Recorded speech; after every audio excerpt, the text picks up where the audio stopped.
نستضعفوا في الأرض ونجعلهم أئمة ونجعلهم الوارثين বলেন আল্লাহু আকবার।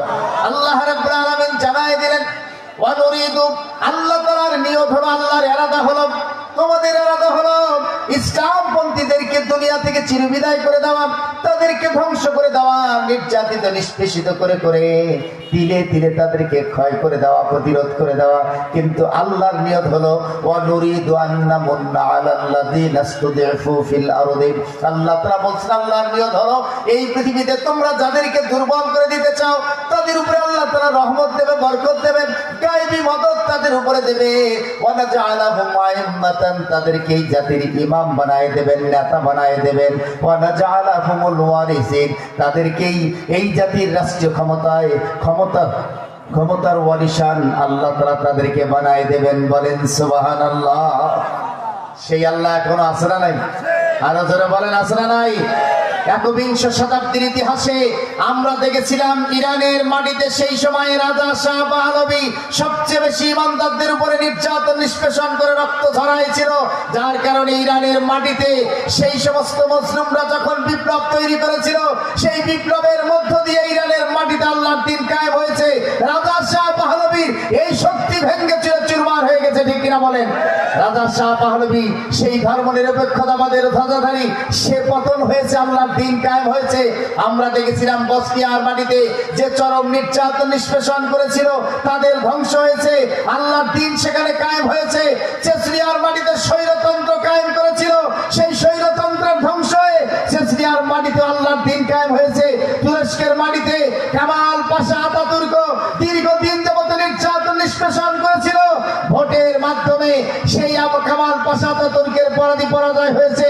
এরদোগানের নেতৃত্বে তুরস্কের মাটিতে আল্লাহর দ্বীন কায়েম হয়েছে। আমার বাংলাদেশেও 17টি বছর যাবত ইসলামী আন্দোলন নির্যাতিত নিষ্পেষিত হয়েছে। আগামী দিনে এই দেশেও আল্লাহর দ্বীন কায়েম হবে, কোন শক্তিতে ঠেকাতে পারবে না, ঠিক কিনা বলেন? অতএব 2026 সালে আমাদেরকে যে বিপ্লব তৈরি হয়েছে, ইসলামী বিপ্লব, যে গণজোয়ার সৃষ্টি হয়েছে, আজকের বিশ্ববিদ্যালয়গুলিতেও সেই গণজোয়ার সৃষ্টি হয়েছে। এই গণজোয়ারে আগামী দিনে বাংলাদেশে ইসলামের বিপ্লবের জন্য আমাদেরকে ইসলামপন্থীদের হাতেই রাষ্ট্রীয় ক্ষমতা তুলে দেওয়ার সামগ্রিক ব্যবস্থাপনা করতে হবে। কারা কারা রাজি আছেন? দুহাত তুলে আল্লাহকে দেখাবেন।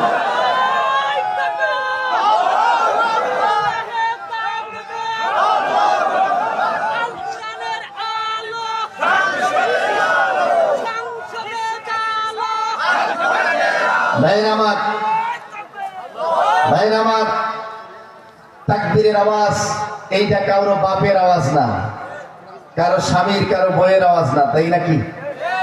তাকবীরের আওয়াজ হচ্ছে কার? এই তাকবীরের আওয়াজ তো অনেকের সহ্যই হয় না, অথচ একবার যদি কেউ আওয়াজ দেয়, তামলাউ মা বাইনাস সামাওয়াতি ওয়াল, আসমান জমিনের ফাঁকা জায়গা আল্লাহ নেকি দিয়ে পরিপূর্ণ করেন। বলেন সুবহানাল্লাহ। ভাইরা আমার, হযরত উমর রাদিয়াল্লাহু তাআলা আনহু তিনি যখন দারুল আরকামে আল্লাহ রাসূলকে বললেন, ইয়া রাসূলুল্লাহ আপনি হক নবী কিনা? বললেন যে হ্যাঁ হক নবী। যে কোরআন হক কিনা? যে হ্যাঁ কোরআন হক। তাহলে এই ভিতরে এই কাজ করছেন কেন? বলছে যে বাইরের পরিবেশ তো ভালো না। হযরত উমর 11 জন সাহাবী বসা ছিলেন।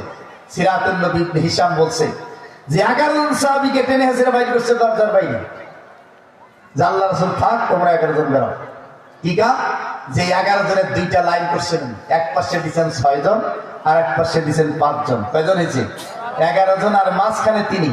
তাদের তাকবীরের আওয়াজের ধ্বনিটা ছিল, হযরত উমরও একবার আল্লাহু আকবার বলতেন, আর ওই 11 জন আল্লাহু আকবার বলেছেন। বলছেন যে জীবনের সর্বশক্তি দিয়ে এই তাকবীরের আওয়াজ দিয়ে আজকে বাতিলের হৃদয়ের ভিতরে কম্পন সৃষ্টি করতে হবে। সেই আওয়াজ মক্কার মাটিতে তুলতে হবে। যখন সেই সময়ে আল্লাহর দ্বীনের কথা প্রকাশ্যে বলা যাচ্ছিল না, সেই সময়ও হযরত উমরের নেতৃত্বে এই তাকবীরের আওয়াজ দিতে দিতে গোটা কাবার এলাকাকে প্রকম্পিত করে কাবা শরীফ পর্যন্ত তারা গেছে। আবু জেহেল, আবু লাহাব, উতবা, সাইবাদের হৃদয়ে এই তাকবীরের আওয়াজে সেদিন কম্পন সৃষ্টি করেছিল। মুসলমান আজকে 11 জন না বেশি আছেন? আল্লাহ জোরে বলেন 11 না বেশি? এই জল্লাকার মাটিতে আপনাদেরকেও বাতিলের বুকের ভিতরে কম্পন সৃষ্টির জন্য সেই আওয়াজ দিয়ে, সেই কণ্ঠ দিয়ে, সেই সর্বোচ্চ পুরস্কৃত কণ্ঠে আপনাদেরকে এই তাকবীরের আওয়াজ দিতে হবে ইনশাআল্লাহ। পারবেন তো ইনশাআল্লাহ? ভাইরা আমার, আল্লাহ তাআলা বলেন যে এই পৃথিবীতে আল্লাহ তাআলা দুর্বলদেরকে এক সময় রাষ্ট্রীয় ক্ষমতা দিয়ে দেবেন, যারা মজলুম ছিল, রক্ত ঝরেছিল, তাদেরকে দেবেন। ভাইরা আমার, আল্লাহ রাব্বুল আলামিন সূরা কাসাস থেকে তেলাওয়াত করেছি। সূরা কাসাসটা অবতীর্ণ করেছেন এমন একটি সময় যখন বাতিলের সবচেয়ে বড় জয় জয়কার ছিল। আল্লাহ নবী এবং সাহাবাদেরকে শিয়াবে আবি তালেবের জেলখানার ভিতরে 3টি বছর আটকায় রেখেছিল। খাওয়া নেই, দাওয়া নেই। এই সাহাবীদের জীবনটা, প্রাণটা প্রায় ওষ্ঠাগত। তারা সারা পেয়েছিল 3 বছর পরে কাবার চত্বরে নিয়ে এসেছিল। একজন সাহাবী হাড্ডি সার হয়ে গিয়েছিল, শরীরের ভিতরে কোনো গোশত নাই, মাংস নাই, এরকম সবচেয়ে বড় চিকনে পরিণত হয়েছিল। কেউ হাঁটতে পারে না, তেমন হাঁটার মতো শক্তি পর্যন্ত তারা হারায় ফেলেছিল। মক্কায় আনার পরে কাবার চতুর্পার্শ্বে তাদেরকে কাফেররা ঘিরে ধরেছিল। সাহাবায়ে কিরামদের অনেকে মনে হচ্ছিল যে হয়তোবা আমরা বেঁচে থাকবো না, অল্প দিনের ভিতরেই হয়তোবা আমাদেরকে, যতদিন বেঁচে থাকতাম তার মনে হয় সুযোগ নাই। চতুর্দিকে কাফেরেরা যেভাবে আমাদেরকে ঘিরে ধরেছে, আমাদের মনে হয় আর মৃত্যুর দিকে নিয়ে যাবে, মেরে ফেলবে।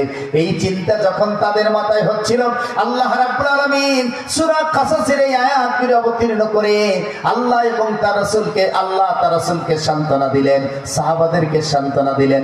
সাহাবারা সেই সময় 2-1 সাহাবার মাথায় চিন্তা হলো আল্লাহর দিন নাকি বিজয়ী হবে। কিন্তু আজকে তো যে অবস্থায় আমরা পড়েছি, চতুর্দিক থেকে কাফেররা আমাদেরকে ঘিরায় ফেলেছে, জীবন মনে হয় আমাদের চলে যাবে, আল্লাহর দিন বিজয়ের এই স্বপ্ন মনে হয় আমাদের বাস্তবায়ন হবে না, আমরা আমাদের জীবনে মনে হয় দেখে যেতে পারছি না। এই চিন্তাগুলি সাহাবাদের মাথায় যখন এসেছিল, এই আয়াত, এই সূরাগুলি, এই আয়াত আল্লাহ তাআলা অবতীর্ণ করে আল্লাহ নবীকে জানাই দিলেন, হে রাসূল, আপনার সাহাবারা এই চিন্তা করেন, তাদেরকে জানাই দেন, আপনি তো এই মক্কার নগরীতে 40 বছর যাবত জন্মগ্রহণ করে বড় হয়েছেন, আলামিন ছিলেন, আস-সাদিক ছিলেন, কিন্তু এই আলামিন আস-সাদিকের পরে 40 বছর পরে নবুয়ত পাওয়ার পরে আপনার বিরুদ্ধে তারা বিরোধিতা করেছে। আজকে এই অবস্থায় আপনাকে এনেছে।